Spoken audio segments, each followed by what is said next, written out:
it says here, after adding the task to the page, you should close the form modal to view the task.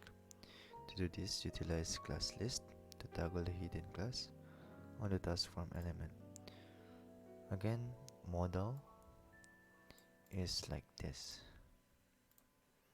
So its modal is a type of a pop-up thing in JavaScript to grab the user's attention and give some interaction to the web.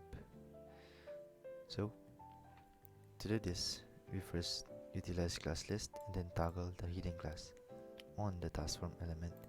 We can do that by calling first the element, which is the task form, and then we use class list.